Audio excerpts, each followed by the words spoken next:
to snap it, and it's Trey Burton who throws caught. Foles, touchdown. Here he goes.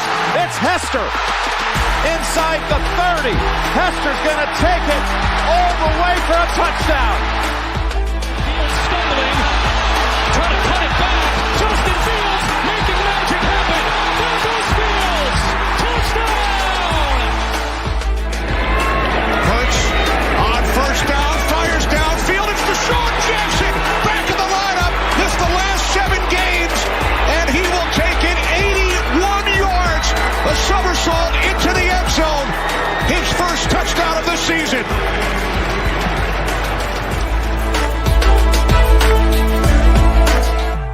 You're listening to The Pigskin Project, the world's #1 football podcast. Now, with more insights on all things football, here are your hosts, Ben Hansen and Ryan Matthews. Ladies and gentlemen, welcome back to Mock Draft Monday. We just recorded an episode for our podcast, so if you guys are brand new here, please go and listen to our podcast. But nonetheless, we are diving right back into it. If you guys didn't watch last week's episode of Mock Draft Monday, you would know, or you would not know, that I drafted the odd numbers, and Ben, the goofball right underneath me, drafted the even numbers. So we're going to switch that up a little bit. That way we can kind of, tap all the bases. But anyways, Ben, you ready to get started, buddy? Yeah, guys, as much as we like to have fun here on this podcast, you guys would know if you guys went back and listened to the episode and see what we did with the Colts. I won't spoil that. But as much as we like to have fun on this podcast, I don't want to get punched in the throat next time I see Ryan. We're going to go with the clear and obvious pick here at number 1. It's Caleb Williams. Not much to be said that you guys haven't already heard of. So it's pretty easy to move on. So last week we picked Drake May here at Washington's pick, and I think that that's a good pick. Don't get me wrong. However, there are reports saying that people really like Jaden Daniels. So I'm going to switch it up and say Jaden Daniels goes to number 2 for the Commanders. Boo. Yeah, no, there are reports. I wouldn't be surprised. I mean, it's the system that Cliff Kingsbury likes to run. Besides the point, though, 3 here. It's a conversation that we have had off air, me, you, and one of our close friends. There are bigger issues on this Patriots roster outside of quarterback. Jacoby Brissett, I'm sure, can come in and play a little bit. We're going to go with the best player in this entire draft here at number 3. It's going to be Marvin Harrison going to the Patriots. It's very interesting.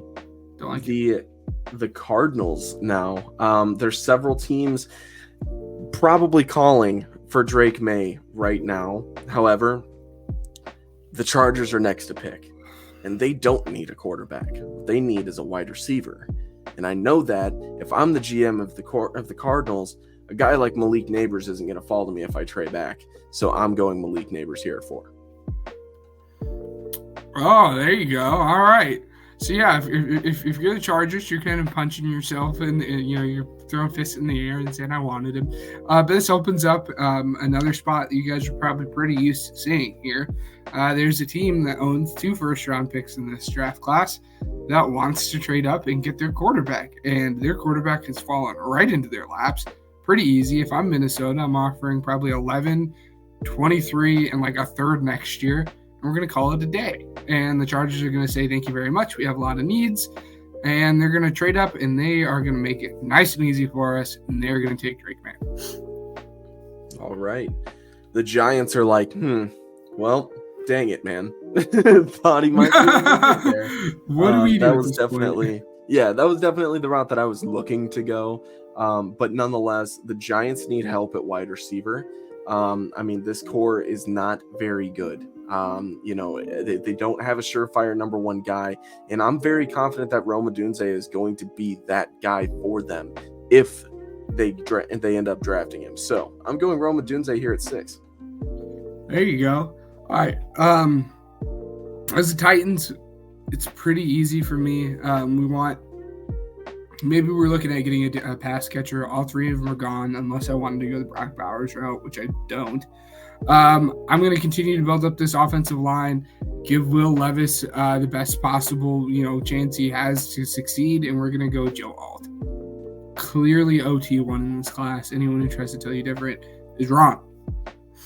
So, as a Bears fan, this is an absolute nightmare situation for me. However, it just makes too much sense.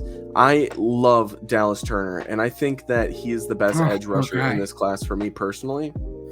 I think Dallas Turner is going to come off the board right here at 8. I bet that hurt you. Yes, because I wanted you to draft him, but then I was like, I'm going to keep it real. It's unbiased. Yeah. I'm not picking for the Bears. I'm picking for the Falcons. Yeah, so this is a conversation here at 9 that we've had on the podcast.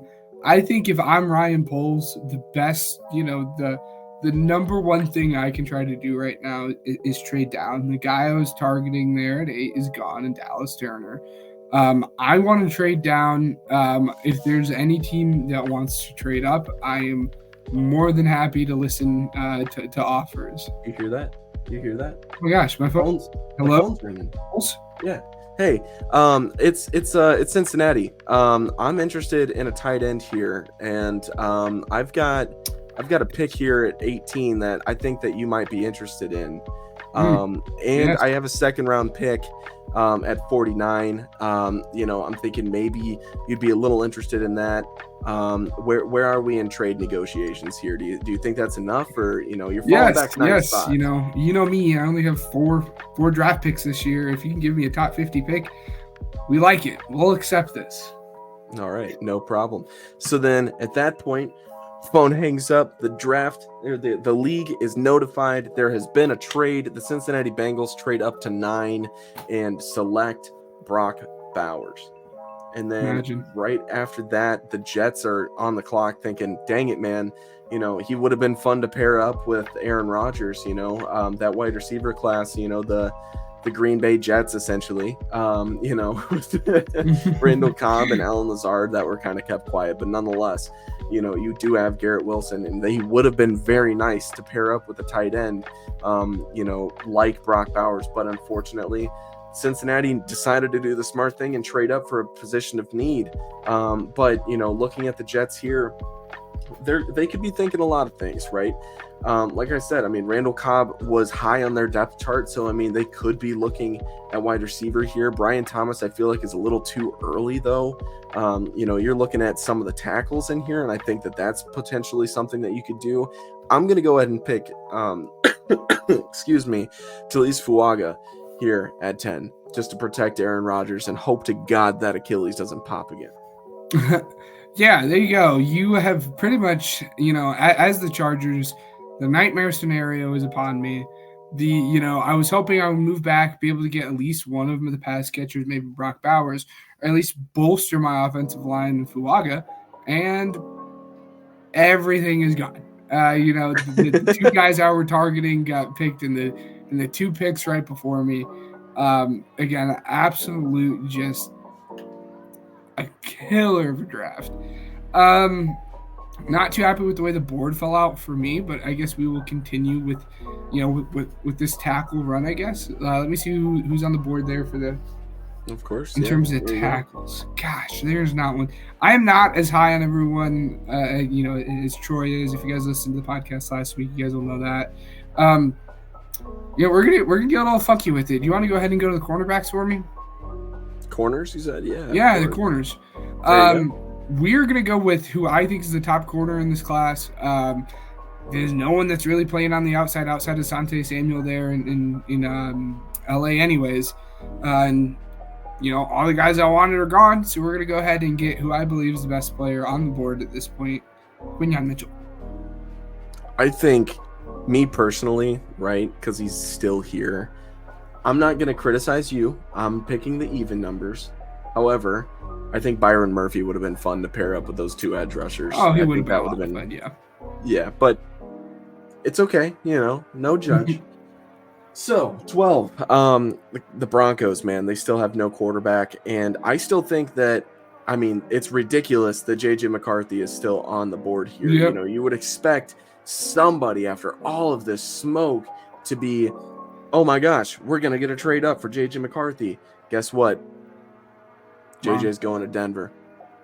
Yeah, he'd be a lot of fun in that Sean Payton offense. Yeah, the guy, you're really hurting me here. You would have sure been you don't want Bo here. Nix? I'm sure I don't want Bo Nix.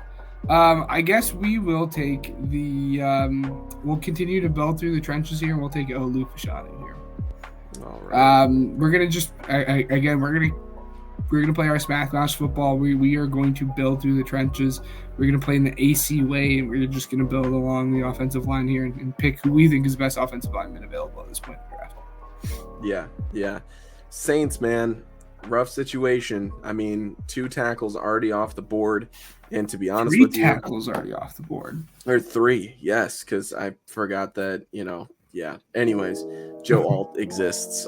Anyways, so I mean, looking at this, I'm gonna do a little something spicy. I am. Do it. It's early. It is, and there's a lot of good players here. However, I really like Brian Thomas. Thomas. I think it would be so much fun to pair a guy up like Brian Thomas with a Chris Olave. And you just lost Michael Thomas, a fan favorite, who has a similar build to Brian Thomas Jr. Hey, guess what? Welcome to New Orleans. I don't know how Matt's going to feel about that, but hey, I think that's a lot of fun. Oh, it's fun for sure. Yeah, it's not a pick that you see there often. Usually it's your tackle or something. But I mean, outside of Chris, who do they have? Hey, so it makes sense. Well, you just made my life a lot easier here. Brian Thomas is usually the guy I go here, but we're gonna, our other position of need outside of wide receiver, because it's way too early now at this point to select one, is DB. We're gonna select whoever we think is the best CB in this class, or the second best at this point. For me, that's Terrion Arnold. Nice and easy for me. We're gonna help bolster that. Juju Brents is not quite who we hoped. He didn't have an awful year, but outside of Kenny Moore, we don't really have many things here. In terms of DB for us, so we're gonna get Terrion Arnold here. No problem. For the Seahawks here, they could go a lot of ways. However, I do hear that they really like Jackson Powers Johnson. I'm going to go ahead and say that they'd spend a top 20 pick on him too. Here at 16, he's going JPJ. He's a guy that I'm a fan of, but he's kind of been falling down the boards here a little bit as of recently. Yeah, so it'll be interesting to see what they end up doing here. Gosh, you get the next 2, by the way. Just a reminder. I didn't know if you remembered or not. Oh, well, yeah, there you go. Awesome. Thank you for the reminder. I get the next 3. 3, yes. My apologies, because 19 is also an odd number. Yes. Well, the next, outside of this Jacksonville, the next one's going to be nice and easy for me. Again, we're going to stick with taking the DBs. This hurts me as an Eagles fan to see all these guys go off the board here. But we're going to take, again, who we think is the next best corner on this team or on the board, because we don't have anyone. It's Cooper DeJean. A lot of people don't like Cooper DeJean. I love Cooper DeJean. Bears, this makes it nice and easy. I think that you go with the best interior defensive lineman on the board. It's really a dealer's choice here. Some people love Johnny Newton. Some people like Byron Murphy. If you listen to the podcast, you guys know I like them both, but Byron Murphy etches out Johnny Newton here. And if you're the Rams, you take whoever the Bears don't take. So Johnny Newton, like I said, that stuff is it gets really easy. You just lost Aaron Donald. Go and find his replacement. Kobe Turner looked very, very good. Create a good defensive tackle duo of the future. It's going to be a lot of fun to see how those 2 guys develop alongside each other. And the Bears have been looking to get their 3 tech for the last couple years now, and finally they find someone to do it. Yep.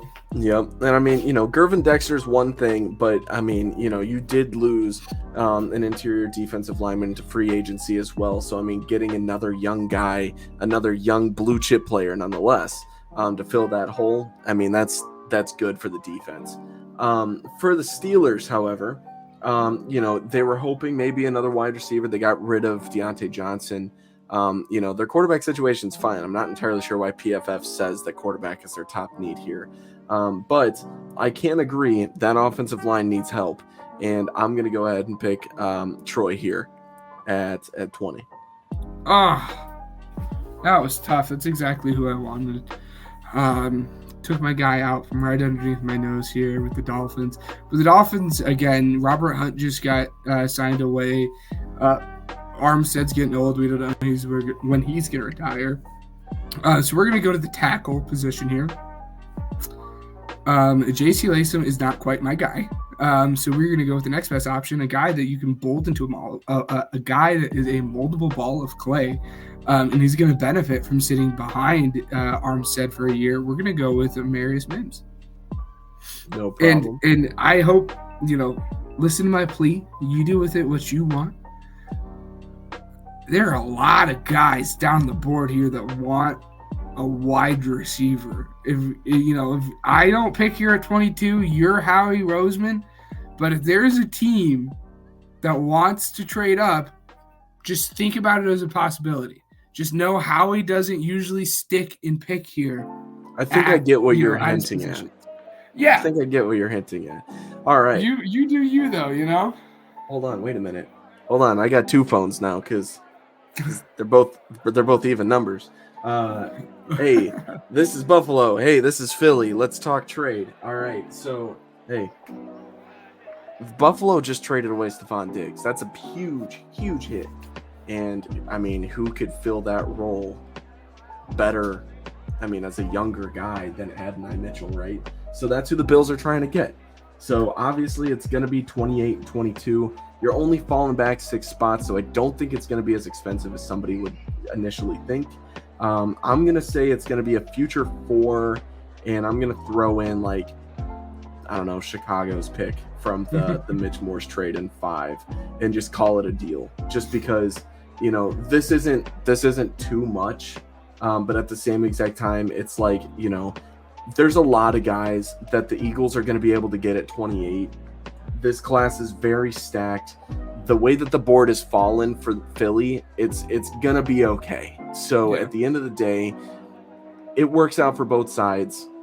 Let's stock up on picks a little bit, and there you go. Buffalo, you get your guy. Here's Adonai Mitchell falling right into your lap. Yeah, you have all those speedsters on the outside. It's about time you go and get yourself a big-bodied wide receiver. AD Mitchell would be a lot of fun to play with Josh Allen. So here with the Chargers, with our first-round pick, I think we had taken we took Quinyon Mitchell. All right, so we see, is there any wide receivers on the board that we feel like we want? Because we were really hoping for AD Mitchell. Wrong. AD Mitchell just got taken out from underneath our noses. The last 5 picks I've been trying to make. That is totally okay, though. I guess we will wait till the second round and until we get some value here. We like this. We like this receiving class. We're not going to reach on anything here. There's nothing crazy. I guess we're going to go ahead and we're going to find the tackle of the future to go alongside Slater here. As much as I just said, I'm not a big J.C. Latham guy.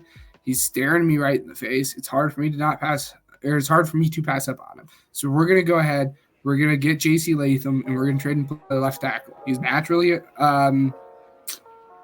or he's not. Yeah, no, that's good. J.C. Latham, he's going to play right tackle. That's his natural position. Sorry, guys.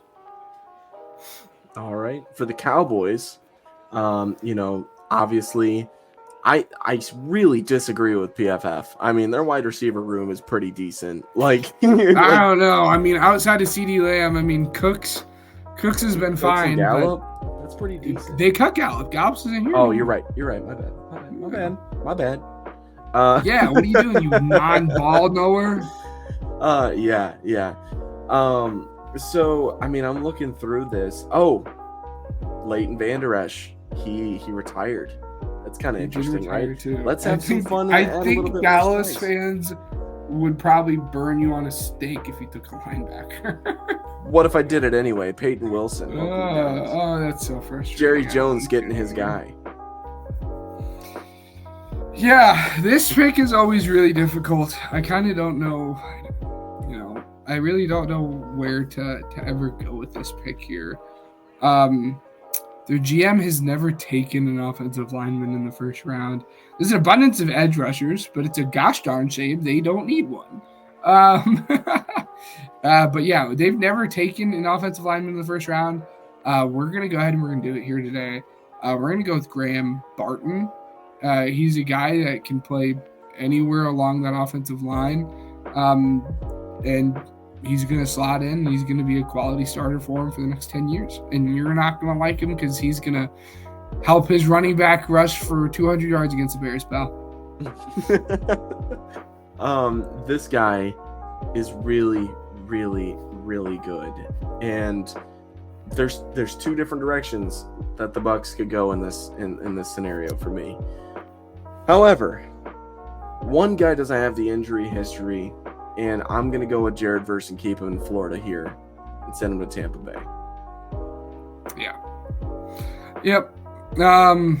So we went, Malik Neighbors here in the first round? Yes. So we went Malik Neighbors here in the first round for the Cardinals. Here we can pretty much go whoever we think is BPA. They don't have an edge rush. I mean, for some awful reason, D-line's on here. There's not any offensive linemen that stand out to me.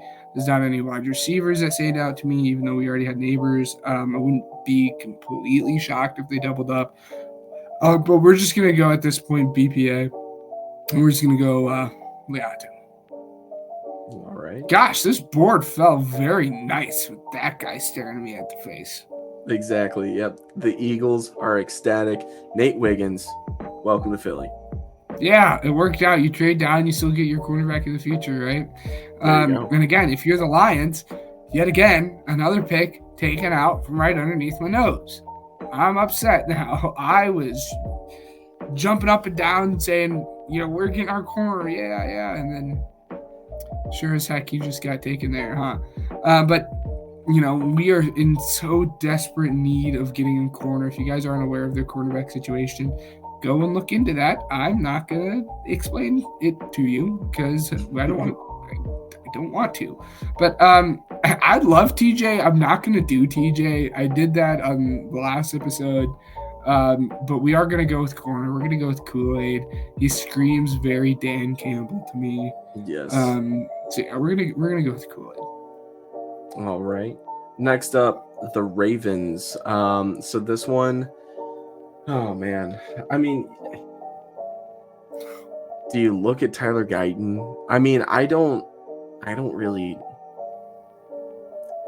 Screw it. I'll make a splash pick. Yeah, I don't need to do that. Why am I doing that? Here we go. Chop Robinson, welcome to Baltimore. That is so, it would be hard for me to see them doing that, but that is such a Ravens pick to do. They did it with Odafe Owe, the Penn State guy, a couple years ago. They did it with David Ojabo. That is such a Ravens pick at this point. It's kind of funny. I was gonna get real salty if my guy was gonna get picked here or with that Ravens pick, and he didn't. So I'm really, really happy. We need to build on the offensive line. Outside of Trent, we have absolutely nobody. We're gonna continue to build up these trenches. If Tyler Guyton doesn't have to play year one, that'd be awesome. But if he does, then he's going to get thrown into the fire. We are going to go Tyler Guyton here again. In best case scenario, he can learn behind Trent for a year or two and then jump in there when he retires. All right, no problem. And then for the Chiefs, for the last pick of the draft, maybe they were thinking Tyler Guyton here, but I'm going to have a little bit more fun, okay? I'm just kidding. Imagine. Mm-hmm. No, yeah, we're going to keep building this wide receiver room and helping out helping out Patrick Mahomes. I think Ladd McConkey would be so much fun in this offense. So I'm going to go ahead and send him to Kansas City, and that'll do it for our first mock the second mock. And so, thank you for tuning into Mock Draft Monday. If PFF loads, I will show you guys this result, but everybody knows PFF can kind of be a pain sometimes. So in the meantime, I just want to say, please listen to our podcast. It's a lot of fun. We've been doing it for a while now. Mock season, draft season, it's going to be so much fun. You can find us on YouTube, Spotify, Apple Podcasts, Twitter. We record every Wednesday live at 9:30 Central Time, 10:30 Eastern at night. And, we try our absolute hardest to put this out for you guys. And it is just so much fun. So please tune into that. Let us know if you guys need anything else. It doesn't look like this is going to load. So if you guys missed a pick, just kind of go back and replay it. But thank you guys for tuning into Mock Draft Monday number 2. And we will see you guys next week.